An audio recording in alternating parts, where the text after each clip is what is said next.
Buenas noches, Octaviano. Hoy es nuestro quinto encuentro del diplomado en métodos etnográficos. Estamos siguiendo el programa tal como nos lo planteamos. Hoy nos correspondería trabajar la etnografía multisituada. Vamos a acercarnos a una experiencia innovadora, importante, bastante, digamos, novedosa, el libro clásico que inició este método tiene apenas 20 años, el libro de George Marcus. George Marcus es un libro editado en el año 1995 y en español, porque el libro salió en inglés, pero en español se titula, para que lo vayan anotando por ahí, Etnografía en Baqueslá del Sistema Mundial, el surgimiento de la etnografía multisitio. Así se titula la obra, Etnografía en del Sistema Mundial, el surgimiento de la etnografía multisitio. Esta propuesta de Marcus, vamos a referirnos a él así, es una respuesta, es una opción, también pudiera decirse así, a los desafíos, a los retos, a las dificultades que enfrentan los estudios antropológicos en un mundo cada vez más globalizados, con redes de relaciones cada vez más, digamos, complejas. Regálenme 2 o 3 minutos, voy a dar una explicación más o menos de lo que es la globalización, para que nos podamos entender. No podemos identificar la globalización con el neoliberalismo. Cuidado con cometer ese error. La globalización es entendida, en primer lugar, como un sistema de relaciones de tipo, en primer lugar, económicas. Entre todos los países del mundo hay dependencias económicas. No hay ningún país que produzca todo lo que necesita, todo lo que consume. ¿Sí? En Cuba se come maíz de México, en México se consumen algunos medicamentos producidos en Cuba. Así, hay una red económica. Eso es lo primero que se entiende por globalización, una red de tipo económica. Pero es que esa red, esa tela de araña, así, la idea de telaraña es muy buena. ¿Por qué? Porque si se produce una crisis económica en un país, esa sacudida se transmite por toda la tela de araña y afecta al mundo entero. Por eso decimos que vivimos en un mundo globalizado. Ya ninguna crisis económica se aísla del mundo. O sea, se da una crisis en cualquier país y se disparan los precios y bueno, ya estamos viendo lo que está ocurriendo con las afectaciones económicas. Entonces, la globalización es primero un tipo de interdependencia de los países de tipo económico. Pero la globalización también implica una interdependencia de tipo cultural. ¿Por qué? Porque con la globalización, y más bien en el siglo XXI y siglo XX, se han desarrollado de manera enorme las TICs, las tecnologías de la informática y las comunicaciones. Y resulta que ya hoy, eso no lo vivió Yamilé, no lo viví yo ni Héctor ni en nuestra juventud. Nosotros malamente estudiábamos inglés en una academia, si conseguíamos entrar en una academia con unos libritos ahí que nos daban. Hoy en día usted quiere estudiar inglés y lo único que tiene que hacer es entrar a la red. Y escoge el maestro que quiera. ¿Sí? Y hoy en día usted tiene amigos en Cuba y yo, por ejemplo, en mi red personal tengo personas de Cuba de todo el continente latinoamericano, periodistas, intelectuales, políticos, etcétera, de todo el continente norteamericano. Entonces hay una interconectividad de tipo cultural. Eso también hay que decir. Globalización también implica culturas compartidas. Y esto es fundamental para el tema que vamos a ver hoy. ¿Sí? Etnografía multisitiada. Yo soy un ejemplo de lo que vamos a estudiar. ¿Sí? De esa etnografía, de ese estudio cultural multisitiado. ¿Por qué? Bueno, estudiarme a mí etnográficamente ya implicaría un complejo proceso de análisis de elementos que provienen de la cultura cubana y elementos que se han insertado de la cultura mexicana. Dirías que mis comportamientos ya no pueden ser explicados solamente tomando como referencia la cultura cubana, sino que mis comportamientos tendrían que tener lecturas diversas que pasan por el plano cultural. mi lengua, mis raíces, ¿no? Pero también lecturas diversas que pasan por el plano político, porque hay una globalización de tipo político. Políticamente todos estamos ya interconectados. ¿Sí? O sea, yo soy un ciudadano educado en la Revolución Cubana, un militante del Partido Comunista que ahora estoy en México.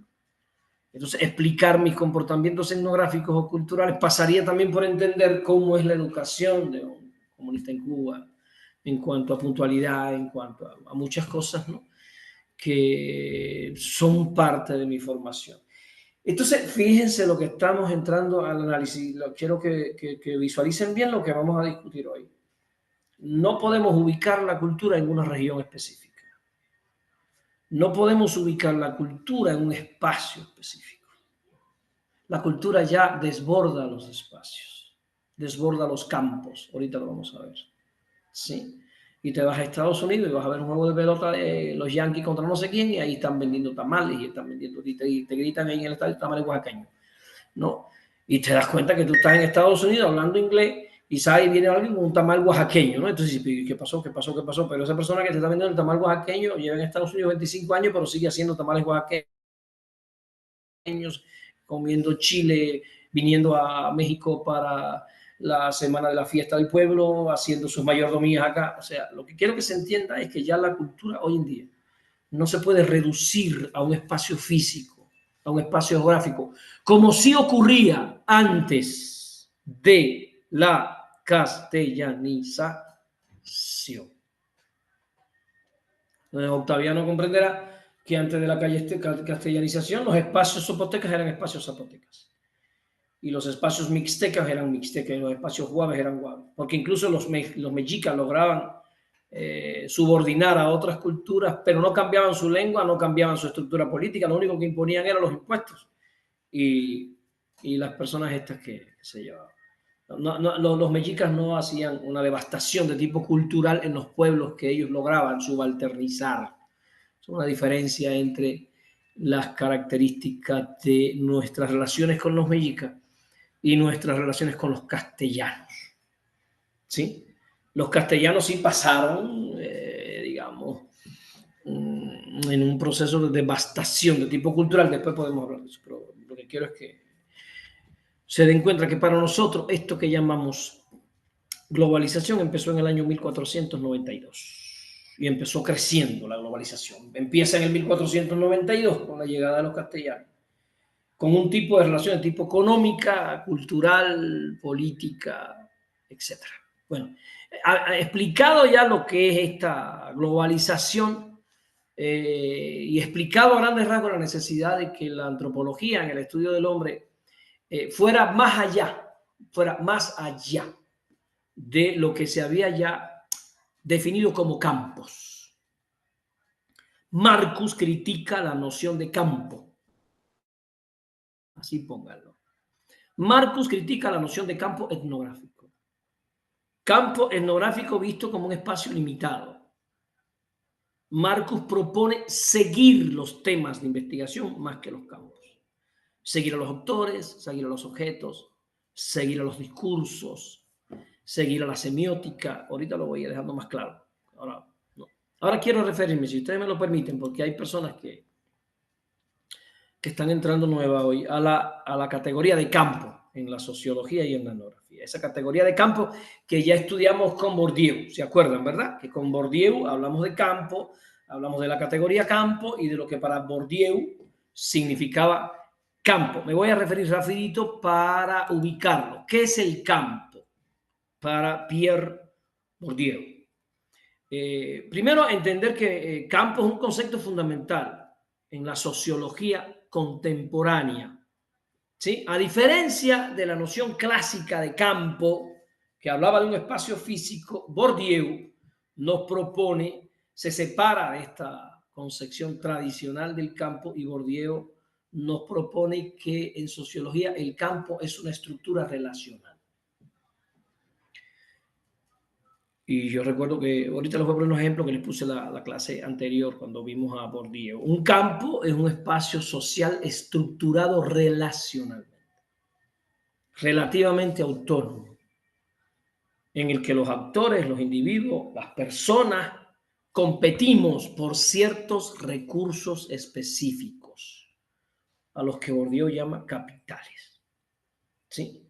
Por ejemplo, del campo, el campo pedagógico. El campo pedagógico es un sistema de relaciones en la que los actores compiten por ciertos capitales. Por ejemplo, capital cultural, lo que estamos haciendo aquí ahora.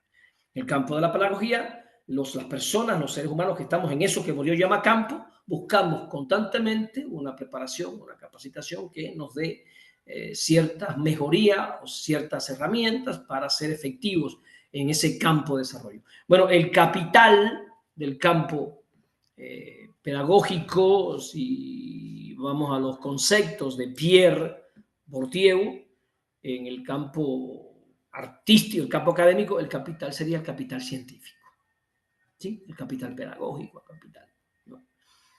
En el campo artístico, por ejemplo, los artistas también tienen su campo, hay sus construcciones semióticas, sus relaciones humanas, su capital también de tipo estético, ¿no? Y producen una estética que además en el capital estético del campo artístico se define lo bello, se define lo horrible, hay definiciones que se dan en ese campo. Y en el campo pedagógico también hay elementos, ¿no?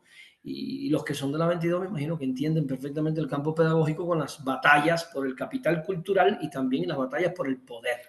Porque en todos los campos, nos dice Bourdieu, hay una disputa por el poder que está caracterizada por los elementos básicos que componen ese campo del que Bourdieu nos está hablando. Estoy haciendo como un resumen de una cosa que vimos en un tema ya, ¿no?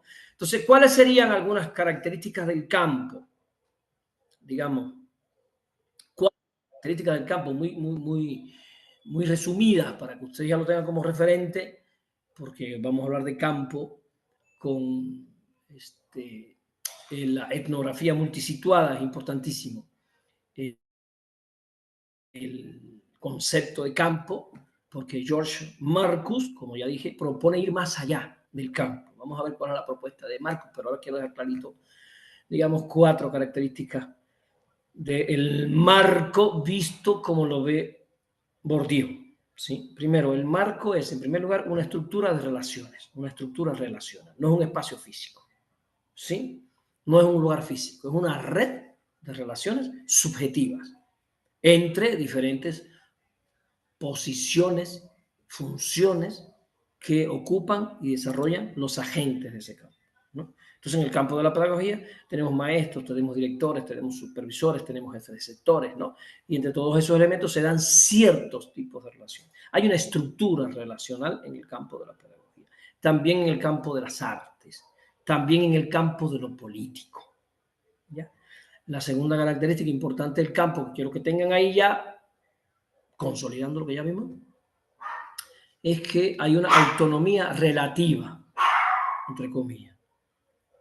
Cada campo tiene su propia lógica, sus propias normas, sus maneras, sus modos de distinguir lo legítimo de lo ilegítimo. ¿Sí? Cada campo establece normas. ¿Sí? Y la 22 establece normas, hay criterios en la 22 que los maestros no violan, no sobrepasan, no respetan, se mantienen ahí dentro de los límites que el campo establece. Y son relaciones, ¿sí? Son relaciones. No está escrito, digamos, textualmente, pero se respeta porque hay, digamos, esa estructura relacional mantiene cierta autonomía, cierta vigencia, cierto margen, digamos, de cierto estatus que se mantiene temporalmente. El tercer elemento de campo para entender es que cada campo tiene su capital. Sí, en el campo de la economía, pues es el capital económico, el dinero. En las relaciones políticas, pues el capital político, influencia de poder. Sí, ya saben que hay mucha gente que en el campo de la política le encanta estar acumulando capital político, influencia de poder. En el campo artístico, pues el capital cultural, capital estético. En el campo académico, Pues el capital científico. O sea, cada campo de estos que estudia Bourdieu, pues tiene su propio capital. Y el último elemento del campo que quiero que se consideren es que dentro de un campo hay una lucha por el monopolio. O sea, los actores luchan por dominar el campo, ¿ya? Y por supuesto luchan por definir, por establecer, por demarcar lo que cuenta como válido y lo que no. En el campo de la ciencia, lo que se asume como verdad. En el campo de lo artístico, lo que se asume como bello.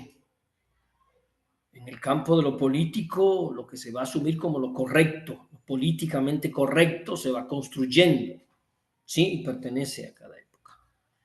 Bien, ahora, ¿qué es lo que nos propone Marcus? Marcus nos propone ir más allá de esta categoría de campo.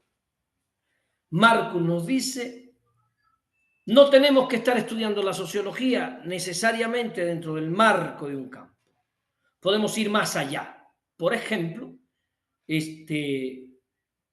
mi caso.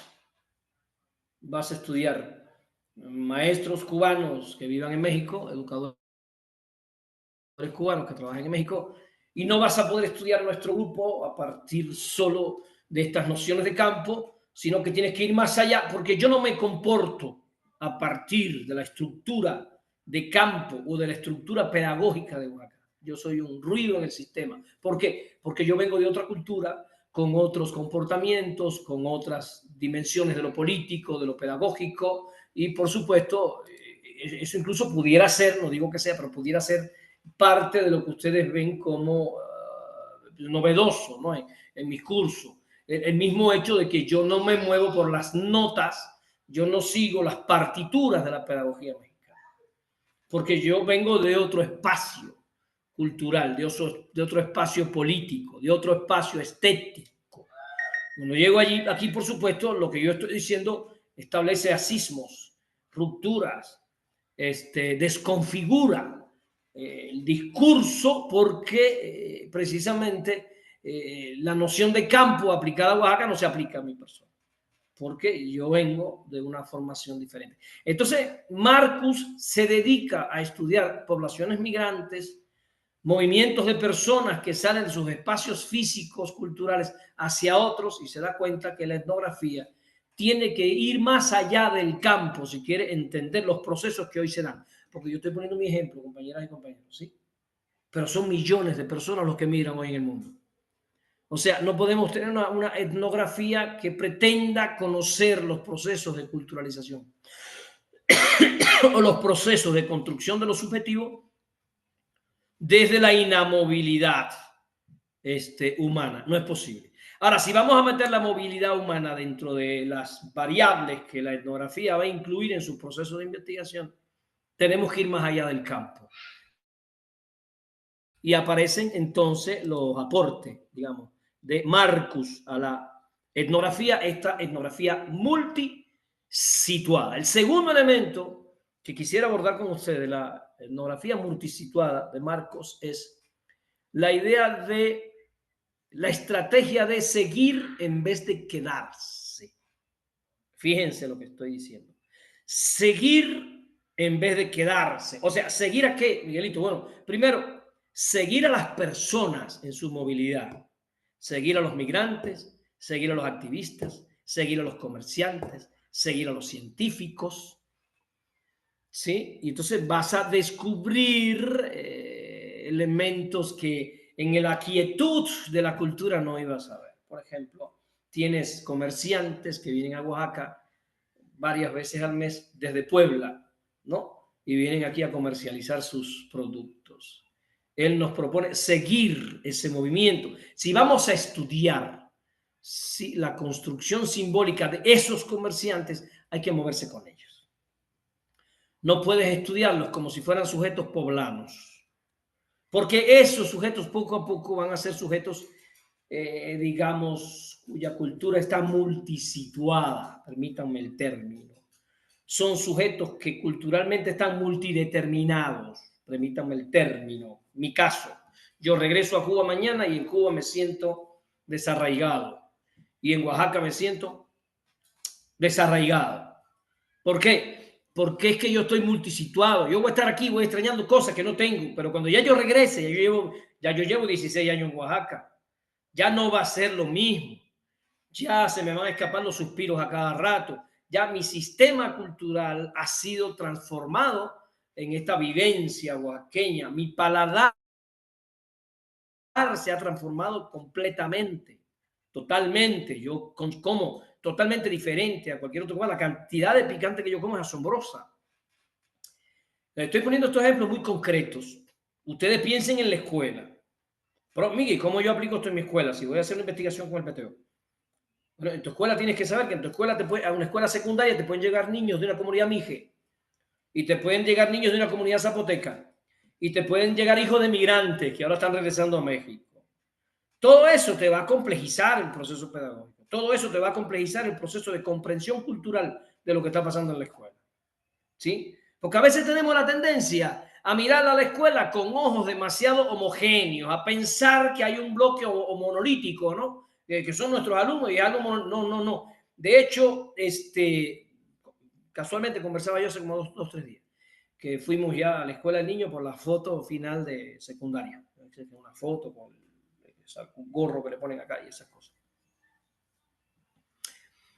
Y yo le comentaba a la mamá de mi hijo, que es psicóloga, doctora en psicología. Estábamos conversando. Estábamos viendo a nuestro hijo con su grupo de jóvenes allá, ¿no? Y yo le decía, ¿sabes lo interesante de esto? Le decía yo a ella. Que nosotros no tenemos idea de lo que están hablando esos muchachos y además probablemente no tengamos el capital cultural para entender lo que ellos están compartiendo entre ellos. Porque ellos se hablan ya con una simbología, con una semiótica que yo no conozco. Sí, y ya sus albures, sus chistes, sus formas de mirarse, ya yo no puedo interpretar eso, porque esa es una construcción compleja que se da en los espacios escolares. Entonces los maestros a veces pensamos que tenemos la capacidad de leer lo que culturalmente tenemos delante. Por Dios, deténganse. Ahí aparece Marcus hablándonos de etnografía multisitiada. Lo primero que tiene que comprender el investigador es que yo carezco muchas veces de las herramientas para poder etnográficamente leer, comprender o interpretar lo que estoy viendo. Porque esos elementos culturales se construyeron, esas semióticas se produjeron en espacios de relaciones que yo desconozco. ¿Cuáles son mis espacios de relaciones? Yo nunca he ido a un antro. Yo soy un hombre que va a la escuela, viene, se pone a leer, voy a la biblioteca. Cuando yo me pongo a hacer un mapa de mis movimientos, yo puedo leer un espacio de relaciones que es totalmente diferente al de mi hijo o totalmente diferente al de otra persona. Entonces, Marcus nos alerta de que la etnografía tradicional está cometiendo el error de leer demasiado linealmente los procesos culturales y los comportamientos de las personas y de los seres humanos. Entonces aparece esto de seguir en vez de quedarse. ¿Seguir a quién? Que en esa pregunta me quedé, Yamile. Primero, seguir a las personas. Puede ser seguir a los migrantes o seguir a los estudiantes de la escuela a su casa, a sus diferentes comunidades, a los contextos culturales en los que se desarrolla. Seguir las cosas, nos dice Marcos, seguir las mercancías, seguir las tecnologías, seguir los documentos. Profe, ¿cómo que seguir los documentos? Bueno, imagínate tú crees que se lee igual la Biblia en Israel que en Palestina, que en Roma, que aquí en México? ¿Tú crees que son las mismas lecturas? ¿Crees que son las mismas interpretaciones? Para nada. Por eso seguir los documentos, seguir el movimiento de las producciones simbólicas para ver cómo cada contexto específico, cada condición histórica concreta le va dando una interpretación a eso. Le va dando una lectura diferente a eso. Por eso nos dice seguir las cosas, seguir las metáforas, compañeras y compañeros, los discursos, ¿sí? Como nociones de derechos humanos, nociones de feminidad, nociones de mujer. Yo, lo personal, como desarraigado que entró aquí a tratar de arraigarse. Uno de los conflictos más graves que yo he tenido en México, digamos, etnográficamente, es mi relación con los géneros. Porque Cuba somos bastante pocos, prejuiciosos, bastante abiertos, digamos que hay una población de mi edad con un nivel cultural muy homogéneo, o sea, yo me voy a encontrar en Cuba, la mayoría de las personas de mi edad tienen licenciaturas, maestrías, doctorado, etcétera, ¿no? Y pues hay una comunicación horizontal que se da. Acá no. Acá se me dieron, ¿no? A lo largo de estos 15 años, conflictos que saludé a mujeres como no se debe delante de las personas, pero las saludé como si estuviera en Cuba. Aquí no se saluda igual. Aquí no puedes decir mi amor. Aquí no puedes decir, hola, ¿cómo estás? Oye, qué bonita te ves. Aquí no puedes decir cosas porque la interpretación que se da aquí no es la misma que se da en Cuba. Yo les he contado cosas, recuerdo una vez. Bueno, recuerdo muchas veces conflictos que tuve. Me invitaron a fiestas, estando yo en Sola de Vega coordinando el proyecto, y tuve que me invitaran a mezcal y yo dije, no, yo no quiero. Sí, sí, no, yo no quiero. Y después me aclararon, estás ofendiendo a la persona, tienes que en buenas manos esté. O sea, hay toda una simbología a la hora de comunicarse que yo, por supuesto, desconocía, todavía hoy desconozco. Todavía hoy me ocurre que hay grupos de estudiantes en la maestría, personas que me dicen, ¿y por qué nos regañas? Porque el modo que yo tengo de hablar, de expresarme, viene de otra cultura. En Cuba a nadie se le ocurría decir que yo estoy dando un regaño. Estoy dando una conferencia, una argumentación, una explicación, y y uno se emociona, la gente está tranquila. Acá dice, oye, todavía a este señor le pagamos y nos da una madriza, nos regaña, nos da una paliza. ¿Por qué? Porque es que los recursos simbólicos comunicativos no son los mismos. No se leen igual. ¿No? Entonces muchas veces yo tengo que aclarar, disculpen, miren, yo no estoy honesto, enojado, yo hablo así, disculpen mi modo de expresión, que muchos van a ver un poco directo, si es muy directo es. Entonces, él nos está diciendo, Marcus nos está diciendo, George Marcus nos está diciendo que tenemos que seguir las metáforas, tenemos que seguir los discursos. Y por último, él nos dice que tenemos que seguir las biografías, o sea, tenemos que seguir las trayectorias de las personas para poder entender sus comportamientos, para poder comprender sus conductas y sus discursos. Ahora, ustedes pónganse en el plano de una escuela, o los que no sean maestros, porque ya tengo varios aquí que no son maestros, pónganse en el plano de su centro de trabajo. Cada persona con la que ustedes están en contacto en su escuela, en su centro de trabajo, cada persona tiene una ruta biográfica diferente. Significa que vivieron cosas diferentes, sufrieron cosas diferentes. Tienen expectativas, sueños y proyectos de vida desde esa propia vivencia, distintos a los tuyos. Y a veces uno dice, ay, pero qué persona más desagradable. Sí, pero tú no conoces su biografía. Tú no has recorrido lo que recorrió esa persona. Ay, pero yo no sé cómo puede tú expresarse de ese modo. Tú no conoces su recorrido personal, tú no conoces su biografía. Igual si tú hubieras tenido una biografía como esa, te estuvieras comportando de ese modo. O sea, pueden anotar ahí, nadie se comporta con independencia de su biografía personal. Nadie se comporta con independencia de su vida. Todos nos comunicamos y nos comportamos a partir de lo que como seres humanos hemos vivido. Y por supuesto a partir de lo que hemos estudiado, de lo que conocemos, de lo que leemos. ¿Sí? Voy a poner un ejemplo.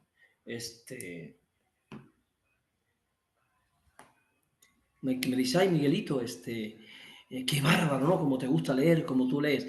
Y la gente personaliza eso sin conocer mi historia. ¿Por qué yo leo? Es una buena pregunta. ¿Por qué yo leo? Una respuesta superficial pudiera ser que a mí me gusta leer. Una respuesta etnográfica un poquito más profunda pudiera ser que a mí me gusta leer por el año en el que nací. Y alguien va a decir, ¿qué madres tiene que ver el año en el que naciste? Bueno, porque yo nací en el año 1966 en Cuba. Y en el 59 triunfó una revolución socialista. y la escuela se volvió pública, universal y gratuita. Y mi mamá me pudo mandar a la escuela. Y yo hice la primaria, la secundaria, la prepa, la universidad, el doctorado, y todo eso en Cuba. Yo no tenía que comprar libros, yo no tenía que pagar nada. Yo no tenía que pagar titulaciones, nada, nada, nada. Y mi mamá atrás de mí con un cinto, con una chancleta, con un fuete. ¿Estudias? Porque estudias. No es porque yo quiera. Es porque la vieja te miraba y mi mamá era soltera, madre de 7 hijos. Ella te miraba y ya tú entendías. Mi mamá no te regañaba, ella nada más te miraba con esos ojos. Y tú ya sabías lo que tenías que hacer. Entonces, detrás de lo que yo hoy soy, de mis habilidades y mis capacidades, hay una historia personal y hay una historia nacional y hay una historia de vida. Pero tú no me puedes comprender si no ves esa historia. Entonces, lo que nos está proponiendo Marco es que tenemos que dejar la fijación de pretender entender a la persona por el lugar en el que está, y la etnografía tiene que asumir el reto de seguir la historia, seguir a las personas, seguir las mercancías, seguir los textos, los símbolos, la semiótica en su movilidad para poder al final comprender, digamos, con mayor efectividad lo que tenemos delante de esa persona. Bueno, dije, lo primero fue más allá del campo tradicional. O sea que Marcus nos propone en esta etnografía situacional ir más allá del campus, este campus que hablamos de Bourdieu, y Marcus nos propone más que estudiar el campus, estudiar estas movilidades, ¿sí?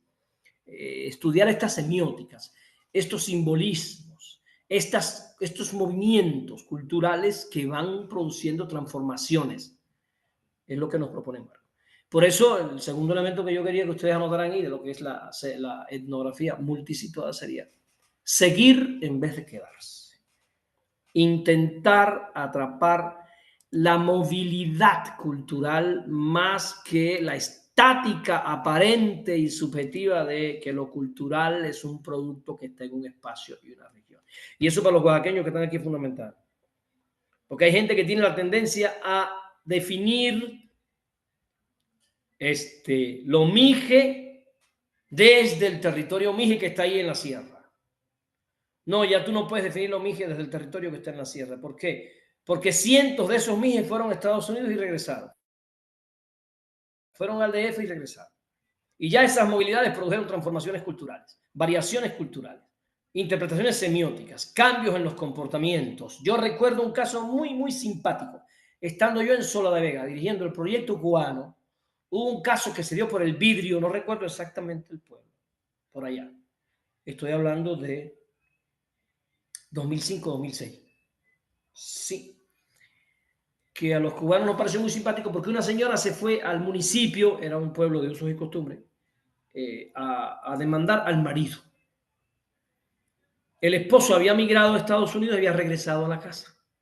Y la mujer lo fue a demandar al municipio porque el marido le había besado las chiches. Ahí tiene usted un encontronazo cultural.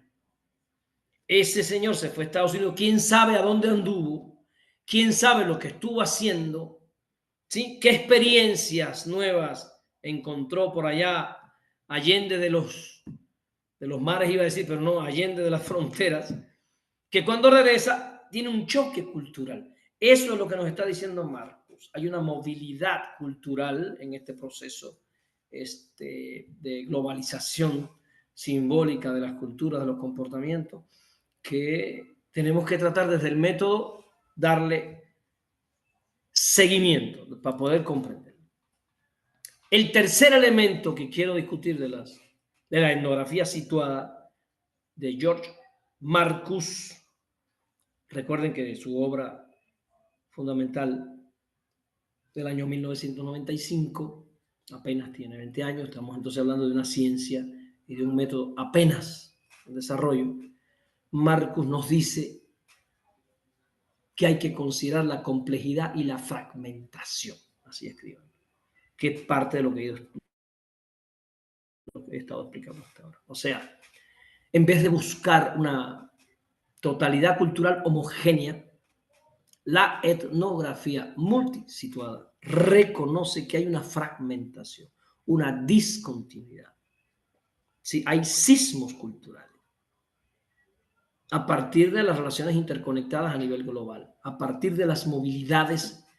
Ya no vas a explicar ciertos comportamientos solo a partir de los referentes culturales. Por ejemplo, pues las zonas mijes, zapotecas, mixtecas, chatinas de Oaxaca están totalmente influidas por la cultura de la Coca-Cola, la cultura de la chatarra. Ya hay muchos pueblos que están siendo influidos por el egoísmo, el individualismo, que están afectando las estructuras políticas de la comunalidad.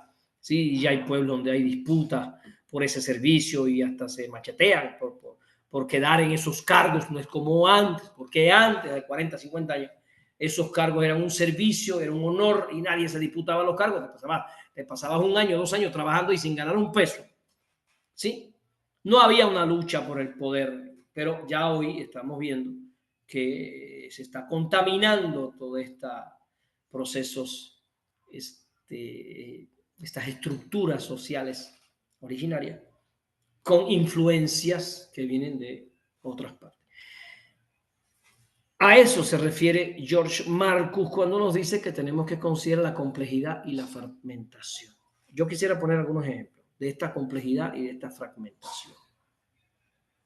Primer ejemplo, la migración transnacional. Mi caso. ¿Sí? Una persona migrante como yo, mantengo vínculos afectivos y vínculos políticos con mi país de origen. Sí. Sin embargo, empiezo a desarrollar vínculos económicos, vínculos incluso de tipo religioso y otros elementos con México que yo en Cuba no tenía.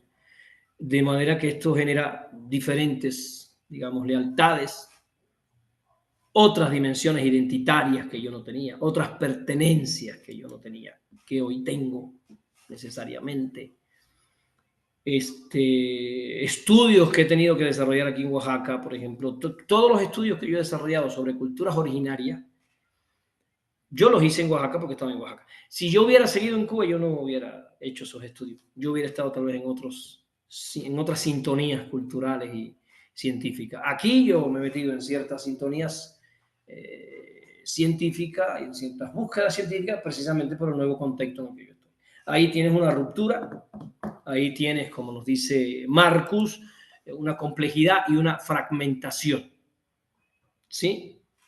Otro ejemplo que quería yo poner, las prácticas religiosas.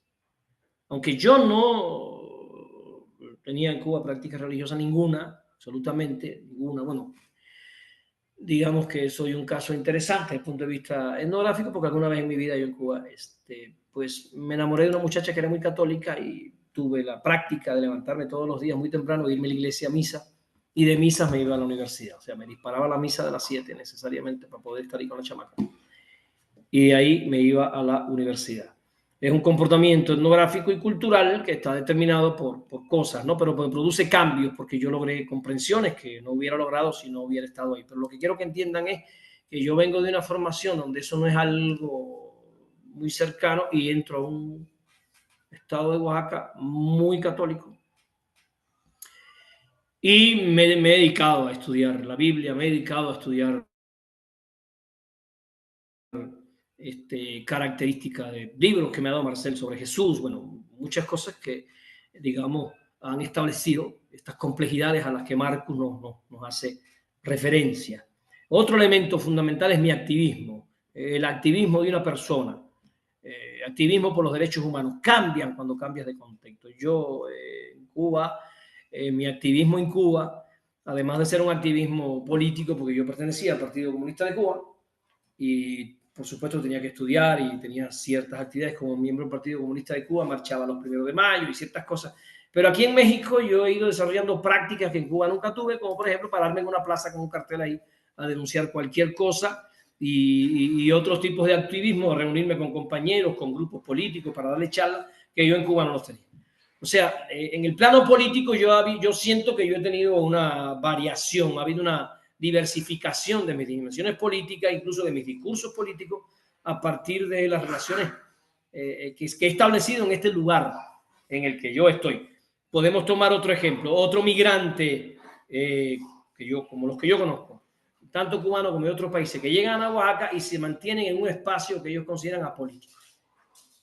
Sí, no se meten en temas políticos, no discuten de nada político, están ahí en su negocio tratando de vivir. Y entonces te das cuenta que estudiar los comportamientos, por ejemplo, de los migrantes de la isla de Cuba al estado de Oaxaca, te va a producir, como nos está alertando George, te va a obligar a tener como elemento fundamental entender la complejidad y la fragmentación de los comportamientos a partir de que no va a haber un comportamiento, digamos, homogéneo entre las personas y los grupos de los que se está hablando. Otro aspecto importante de lo que sería la etnografía multisituada sería la exigencia a que se dé una reflexividad del investigador. Una reflexividad del investigador. Fíjense, ya habíamos hablado cuando estudiamos a Bourdieu, cuando estudiamos a otros autores, habíamos hablado de la importancia de que en la etnografía el investigador se dé cuenta que él no es neutro. Que él no es neutro. Nadie es políticamente neutro. Nadie está en el medio de la lucha de clases. Nadie. Le aclaraba yo a mis estudiantes de maestría ayer cuáles eran los criterios de Lenin para el establecimiento de lo que son clases. Hoy tratan de decirnos que ya no hay clases sociales, desaparecieron. Sí, es un disparate. Hoy están más claras las clases sociales que nunca antes. Pero lo que quiero decir, no existe la neutralidad política. O sea, no hay nadie que esté a favor del opresor y del oprimido. Cuando alguien declara su neutralidad política, está a favor del opresor. Necesariamente. Porque estar a favor del oprimido implica la denuncia, el posicionamiento político contra la devastación. Por ejemplo, posicionarse contra el Estado sionista de Israel. Si usted no se posiciona contra Israel, usted no es neutro. Usted no puede decir, no, yo no me meto en eso, yo soy neutro. Que lo resuelvan los palestinos con los israelitas. No, pues yo soy neutro. No, usted no es neutro. Usted está a favor de la devastación, de la masacre, del genocidio, porque no lo denuncia.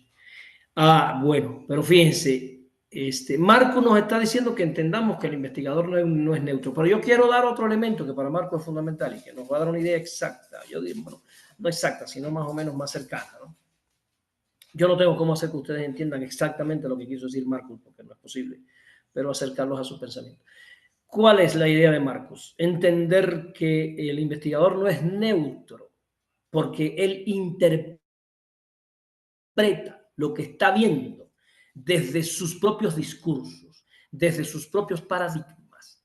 Es que él ni siquiera pudiera acercarse a una neutralidad, porque él culturalmente, paradigmáticamente, antropológicamente, está ubicado en una plataforma desde la que él se formó.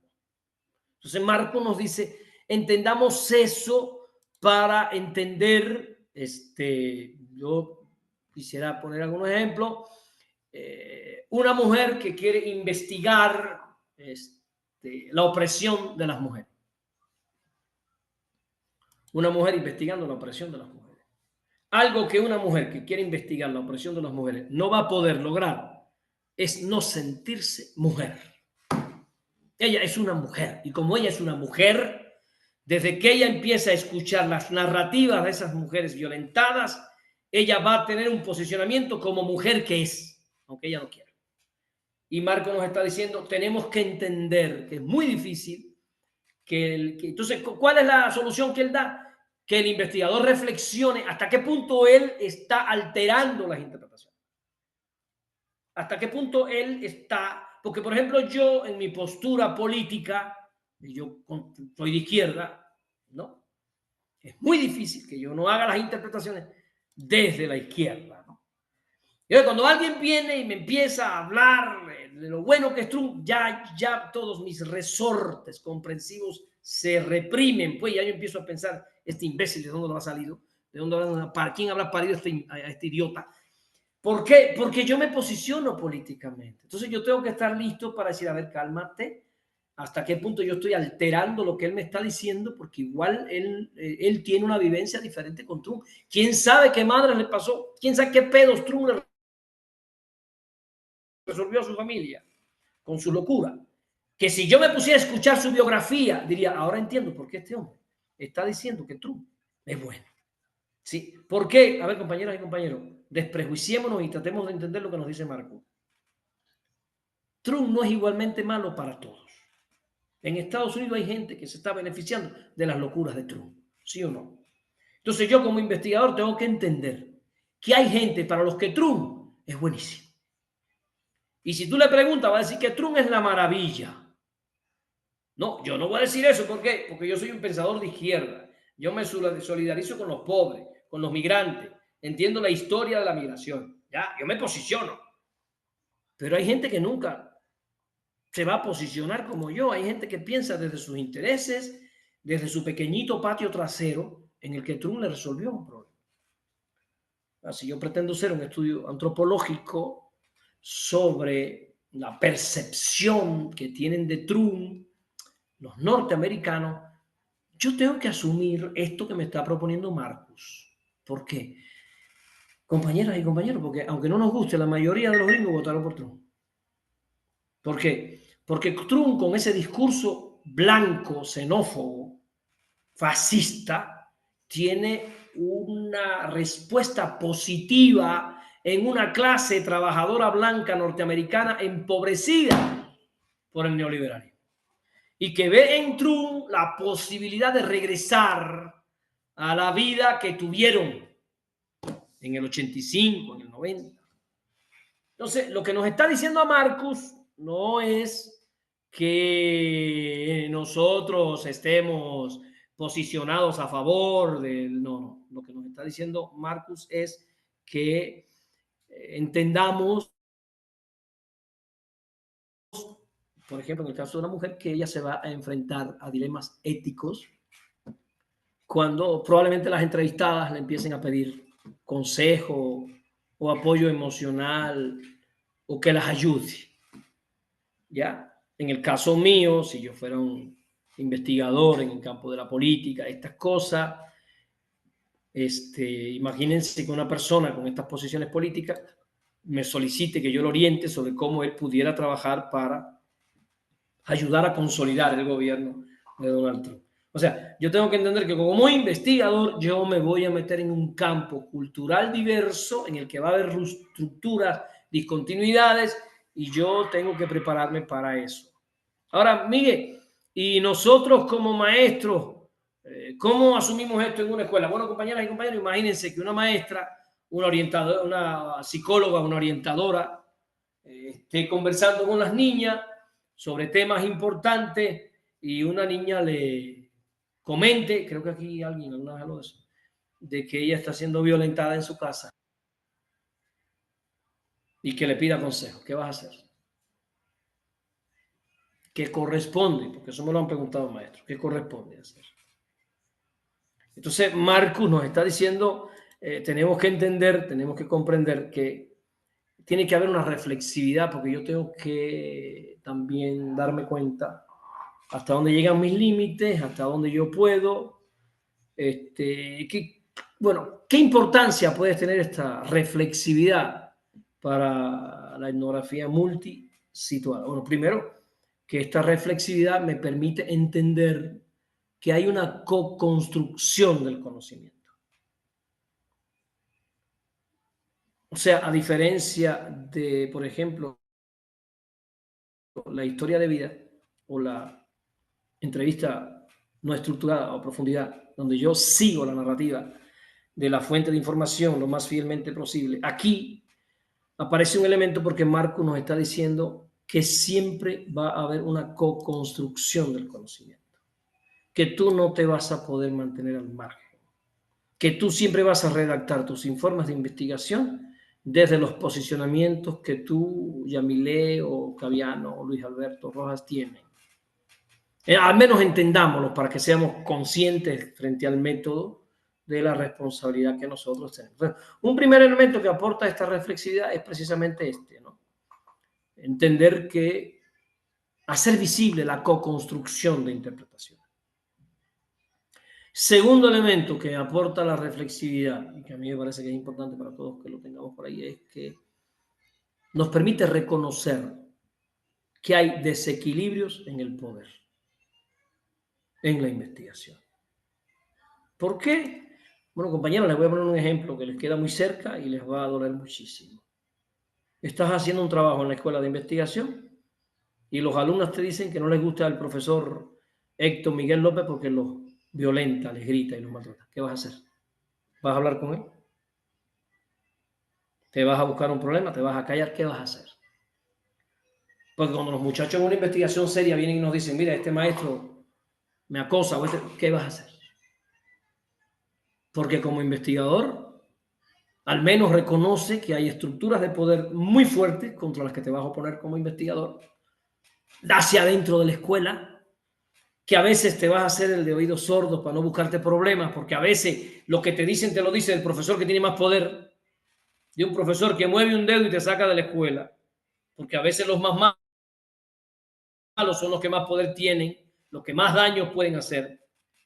Y hay cosas que nos pasan a todas y a todos, de las más tristes del mundo.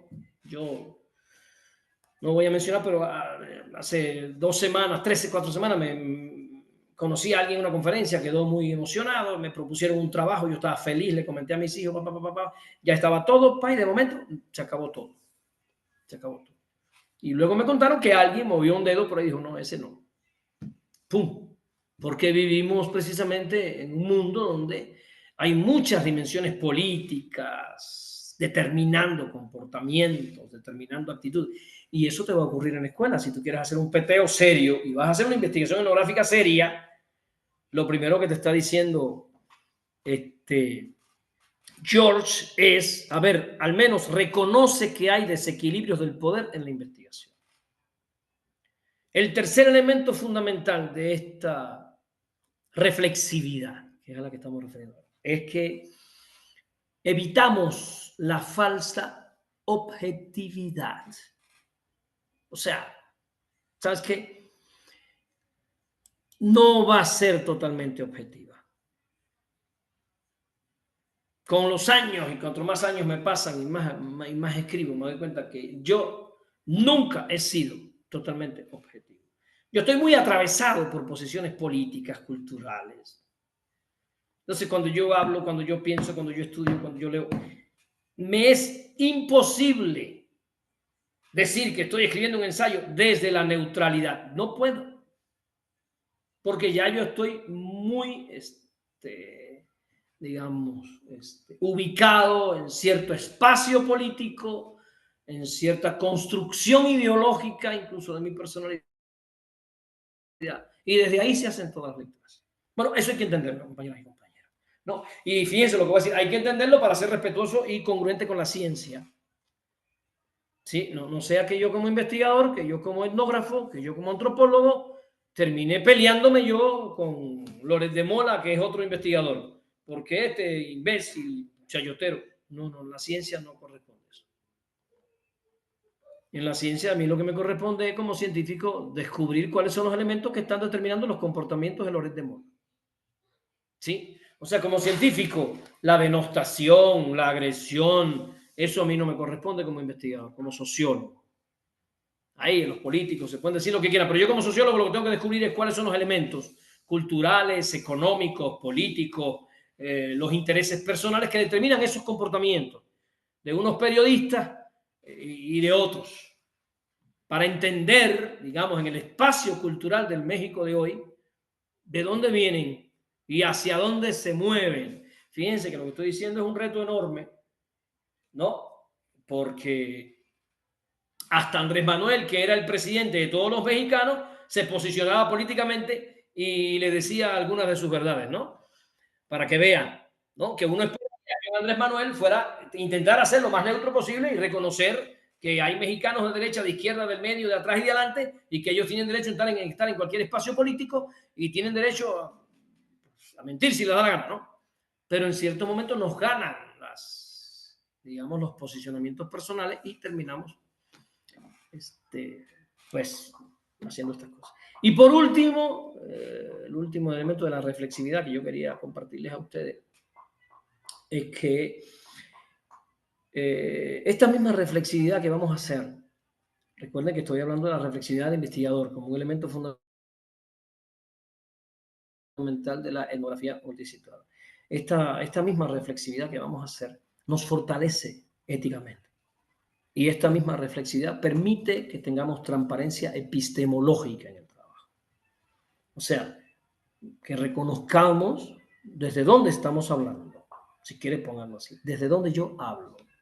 Y yo siempre hablo de una plataforma epistemológica que se llama Yamile.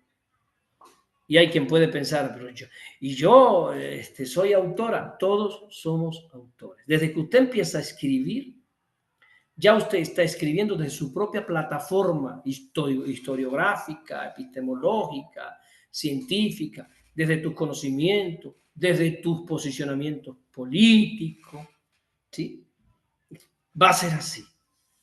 Entonces, éticamente tienes que reconocer hasta dónde yo puedo, hasta dónde yo he querido ser honesto, hasta dónde puedo ser honesto o hasta dónde quiero yo ser honesto en un mundo donde la honestidad es perseguida. Estamos en una época donde lo políticamente correcto casi es fascista. O aceptas eso o te va arriba hasta el perro. Miren lo que está pasando con Trump. Ha habido un cambio drástico en la política norteamericana doméstica. Se están haciendo barbaridades con las personas. Se están violando leyes y derechos establecidos por años en los Estados Unidos. Y mucha gente lo está grabando y no hace nada. Porque están agarrando ahí a cualquiera en la calle, incluso ciudadanos norteamericanos, le dan 4 golpes, lo esposan. Y si te metes, te va a llevar preso a ti también. Y eso implica el reinado del miedo, como estableció Hitler. Y mucha gente va a ver la injusticia y no va a hacer nada. No se posiciona. Aunque mucha gente ve y dice que está mal. Nos posicionamos políticamente en las redes, en el YouTube. Ahí somos unos bárbaros. Ahí somos Emiliano Zapata. Pero en la vida real, pararse allí a posicionarte políticamente contra alguien, arriesgando, no. Ya eso es diferente. Por eso, esta reflexividad fortalece la ética y además nos da transparencia de tipo epistemológico. Bueno, me queda todavía otra, pero voy a regresar un momento, al menos para que ustedes lo reescriban y quedemos claros de todo lo que hemos visto hasta ahora. Vimos que en este análisis de la etnografía multisituada de George Marcus, lo primero sería que Marcus propone ir más allá del campo, de lo que se considera campo tradicionalmente en la antropología, en la etnografía, en la sociología. ¿Sí? Él nos propone seguir, como decía, ¿no? Seguir, no quedarnos ahí, esa es la otra característica, no quedarnos en un supuesto lugar cultural como referencia, sino seguir los movimientos, ¿sí? Seguir a las personas, seguir las cosas, seguir las metáforas, seguir las biografías, incluso seguir los conflictos, ¿no? Seguir las construcciones semióticas, o sea, tratar de capturar la movilidad de los procesos para ser un poco más, digamos, congruente con la realidad cultural de mucha gente que está en procesos de movilidad. El tercer aspecto que hablamos de Marcus, de George, fue complejidad y fragmentación. Entender que estamos estudiando procesos culturales que están en fragmentación, están fragmentados, y eso los vuelve más complejos. Puse mi propio ejemplo ahí. Y pues, el cuarto, la reflexibilidad del investigador. O sea, el hecho de que yo sea capaz de hacer esa reflexibilidad que me lleve a comprender que yo soy un co-constructor de los conocimientos, que hay desequilibrios en el poder, que la objetividad es falsa, que yo siempre voy a escribir no solo desde lo que yo soy, sino desde lo que yo quiero que la gente piense que yo soy. Recuerden que habíamos visto la clase pasada, que a mí me pareció, fue una clase que me gustó, habíamos visto que muchos mentimos, porque queremos que nos vean de un modo, y ese ser real que soy lo dejo guardado, ¿no? Para mí nada más. Entonces, Marcus nos propone hacer visible esto, que yo reflexione sobre eso y me dé cuenta que yo mismo tengo limitaciones históricas, políticas, etcétera, de género, porque yo tengo micromachismos, como le llaman, no puedo dejar de tenerlo, yo vengo de Cuba, yo soy un hombre latinoamericano. A ver, búsqueme un latinoamericano que no tenga alguna beta por ahí. No, los hay. Yo lo que estoy diciendo es que nuestra cultura, nuestra historia, la colonización española, nos ha marcado a todos y desde ahí al menos tengo que yo pensar. Bueno, el último elemento que quiero ver con ustedes de esta etnografía multisituada es las críticas que hace George al localismo de la antropología tradicional. Localismo. Ya ha quedado entre líneas en todo lo que he dicho, ¿sí? O sea, el enfoque tradicional de los estudios etnográfico, antropológico, era muy limitado frente a fenómenos transnacionales. ¿Okay? Bueno, los libros clásicos de Malinowski que fuimos viendo aquí estudiaban culturas que estaban en un espacio geográfico,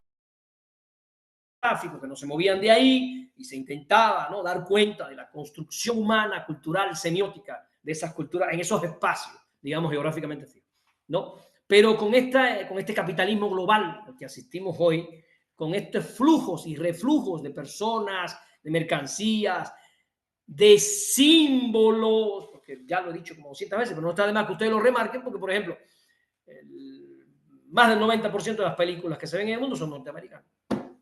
Entonces ahí hay un trasiego de símbolos, de construcciones semióticas, ¿no? Y en todas partes se toma Coca-Cola, se come hamburguesa.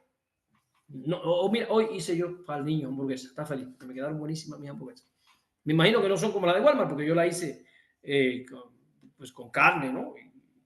Y para el niño, ¿no? No le voy a estar echando yo cosas, pero me quedaron sabrosas. La hice con pan, con leche, con huevo, con todo lo que dicen ahí en la receta, yo hice todo eso. Lo que quiero que quede claro es que él critica el localismo, él critica la idea de pensar que la gente son como frutos de un árbol cultural que no se mueve con raíces profundas. No, eso no es así. Olvídense de las raíces profundas y todas esas cosas. No. Todas las raíces cubanas, chilenas, todas están contaminadas con Hollywood, con Walt Disney, con todas las producciones semióticas que se mueven en las redes. Ya aquí no hay raíces puras de nada. Aquí todo es una avalancha de transculturalizaciones, de intercambios de símbolos, de lectura. Aquí Batman está en todas partes, todo el mundo conoce a la Mujer Maravilla. O sea, hay ya construcciones que se han mundializado. Por eso él nos está diciendo que no pensemos que hay un localismo. Ahora, piense que tampoco hay un localismo en la escuela. En la escuela nos están llegando muchas biografías. Ahora, ¿qué se entiende por localismo? Además de esto que expliqué, pues la suposición esta tradicional, conservadora, clásica de la antropología, de creer que la cultura está anclada en un territorio. ¿Sí? Como si el territorio fuera una unidad cerrada, relativamente autónoma, con límites definidos. Y el que quiera pensar si esto es cierto o no, que piense cuáles son los límites de los mixtecas, de los guaves aquí en Oaxaca. Ya aquí no hay límites definidos de nada. Aquí todos esos espacios están penetrados, ya son espacios que están siendo atravesados por construcciones culturales de diversas partes, ¿no? Y ya hoy todos somos, bueno, en América Latina todos somos un poco gringos y ya hoy todos somos, además de un poco gringos, un poco chinos, ¿no? Y ahorita todos vamos a terminar hablando chino. Entonces él nos está diciendo que debemos de dejar esa mirada localista, esa suposición, ¿no?, a partir de ciertos elementos que son fundamentales, al menos tres. Primero, la globalización ha desbordado los límites geográficos de todos los países. Eso es una realidad. Sí. En Cuba se llora con las canciones de Luis Miguel, aquí se baila la salsa cubana, o sea, ya no podemos decir que hay un espacio que es culturalmente puro, donde único existen los originarios puros en la cabeza de algunos antropólogos de estos trasnochados, ¿no?, que piensan que hay una pureza originaria que hay que defender. No, eso ya no existe. Hay que defender la dignidad y la libertad del hombre desde todas las construcciones culturales que hoy hay y que conviven en la tierra. No hay ninguna pureza originaria mejor que otra. No es mejor el originario puro que el mestizo. Eso son construcciones, en mi opinión, también un poco neofascistas. ¿Sí? De izquierda, ¿no? Que ya ahorita va a haber sangre mije azul. ¿No? Y sangre zapoteca azul. Entonces pues si tú eres un mixteco, tú no perteneces a ningún lado. Y hemos caído en ese tipo de discusiones, ¿no? que añora, ¿no?, regresar a las cavernas y esas cosas. No, no, no, no, yo pienso que el mundo, nos movemos hacia adelante en la historia. Hay que defender las culturas y lo humano, ya también desde esta diversidad, desde esta multideterminación, como nos está diciendo George, ya no es posible no reconocer esto que pues es evidente, ¿no? Entonces, entender que estos localismos no son reales porque hay una desbordación, se ha desbordado los espacios geográficos a partir de intercambios culturales, de mercancías, religiosos, políticos, etcétera, ¿no? Y ya vimos ayer cómo gritamos todos, el otro día cómo gritamos todos con la elección del nuevo Papa. Ay, los felicito a todos, porque al parecer tenemos un Papa que le va a dar continuidad al pensamiento de Francisco, o sea, al parecer el esfuerzo de Francisco no fue en vano. Y bueno, ustedes vieron gente de todo el mundo gritando de felicidad con la elección del nuevo Papa. Y que no era el elegido de Trump. Ya no ser el predilecto de Trump ya es bastante, ya es ganancia. ¿Sí? Ya eso es ganancia. ¿Y qué implica que esta elección de Papa se haya mundializado? Que ya nosotros no podemos asumir que hay una pureza de ninguna cultura. Entonces, eso es un elemento al que él nos está llamando la atención para que lo consideremos. Que rompamos los esencialismos culturales. ¿Sí? No. Cultura es diversidad. Y les voy a decir una frase de Martí que a mí me gusta mucho porque encaja en esto. Martí decía, patria es humanidad. Hay una frase en la obra Abdala de Martí que casi todos los cubanos no sabemos de memoria, porque eso lo estudiamos en la primaria y de memoria nos aprendíamos. Que le decía él a su madre, Abdala, su país invadido, ¿no? Y Abdala tiene que salir a pelear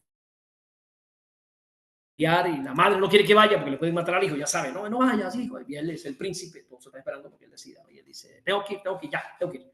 En definitiva, Abdala muere. Pero hay un momento donde él le dice a la madre, cuando la madre le está rogando para que no vaya, le dice, el amor, madre, a la patria, no es el amor ridículo a la tierra, ni a la hierba que pisan nuestras plantas. Es el odio invencible a quien la oprime. Es el rencor eterno a quien la ataca. Y Martín nos da esa frase y después nos dice, patria es humanidad. Entonces, yo les propongo que pensemos la etnografía como una defensa de las culturas, no de mi cultura ni de tu cultura, como una defensa de lo humano. Esa lectura quiero hacer yo de George.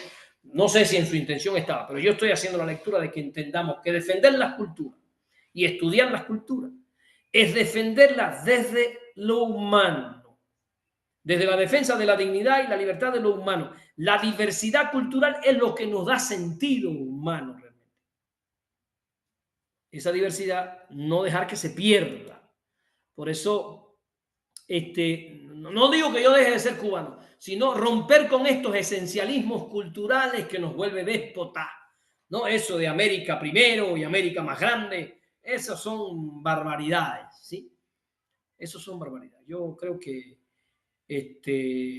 pensar que una cultura está completamente contenida en una comunidad específica, evitando entender la hibridez y el intercambio, me parece que eso nos va a regresar a posiciones que pueden ser muy peligrosas. Fíjense, muy peligrosas. Fíjense lo que digo, muy peligrosas, porque de ahí a exigir que mixtecas se casen con mixtecas, lo que falta es un paso. ¿Sí? Estos extremos de la izquierda nos llevan a posiciones que al final, ¿no? Nos van a llevar allá otra vez a la bronca entre los capuletos y los montescos. No, yo creo que eso no ayuda a nadie. Por eso me parece importante que el tema de hoy nos lleve a considerar que esta etnografía multisituada también es una defensa ética a la diversidad de lo humano. Yo lo quiero ver así. Es un reconocimiento de que el mundo se ha ido moviendo, nos guste o no, querrámoslo o no, eso es inevitable. O sea, si quieren pongan ahí, la globalización es inevitable. Lo que sí es evitable es que no queremos una globalización neoliberal. Queremos una globalización humana. Que se mueva hacia ahí el tema de hoy. Una globalización donde todas las culturas entren en igualdad de dignidad y de derechos. donde yo como investigador reconozco que todas las culturas tienen diferentes historias. Eso que está pasando entre Israel, el Estado sionista de Israel y Palestina, eso es inadmisible. Si hay un linchamiento cultural también, porque entendamos que cuando se quiere destruir al pueblo palestino se está destruyendo una matriz humana, porque los palestinos tienen producciones culturales únicas de ellos que van a ser extinguidas si nosotros permitimos esta barbaridad frente a nosotros. Entonces, entender que tanto los pueblos africanos como los pueblos asiáticos, como los pueblos del Medio Oriente, como nosotros, como los cubanos, como los chilenos, como los peruanos, ahora que tenemos un papa, un nuevo papa. Mira, me encanta el papa porque el papa tiene sus raíces tiene padres con raíces españolas, europeas, nació en Estados Unidos, vivió 40 años acá en Perú. No, me encanta este papa, digamos, con una dimensión cultural multi, ¿no? Muy bien. Entonces, hasta aquí lo que yo quería hoy compartir con ustedes de esta etnografía multisituada, que a mí me parece que es un elemento, que un paso más entre todos los métodos que hemos visto. Yo creo que hoy hemos avanzado un poquito más hacia una comprensión de la etnografía, no solo como un método de investigación de la realidad humana, sino la etnografía multisituada como un método de dignificación de la diversidad humana. O sea, posicionarnos ya en una etnografía multisitiada implica dignificar la diversidad de lo humano desde todas las dimensiones históricas, con todos los intercambios culturales. Nadie está por encima, nadie es mejor que nadie, ninguna cultura es más desarrollada que otra. Hay países más ricos y hay países más pobres. Desgraciadamente, eso no es resultado de una cultura, eso es resultado de una relación de capitalista, de expoliación, de explotación, de robo de la riqueza. No es la cultura la que hizo que unos países fueran ricos y otros pobres. Fueron relaciones económicas injustas y de intercambio injusto, donde unos pagaron la riqueza de otros. Entonces, si no fueron las culturas las que crearon esto, sino que fueron relaciones económicas, no nos vayamos contra las culturas. No nos vayamos contra las matrices humanas, vayámonos contra la injusticia en las relaciones económicas justas entre países que quieran comerciar y ayudarse. Creo que ese sería el camino. Bueno, adelante, ahora sí. Bueno, me despido de todos los que nos ven en las redes. Muchas gracias por seguirnos. Ojalá fueran más, ¿no? Pero bueno, también creo que son bastantes, ¿no? Porque que 100 vean este video me parece fenomenal. Jesús nada más tenía 12 apóstoles. Imagínense cuánto no podemos hacer nosotros con 100 personas leyendo o estudiando lo que hacemos. Les mando un abrazo, nos vemos en la victoria. Recuerden que la victoria es nuestro hábito.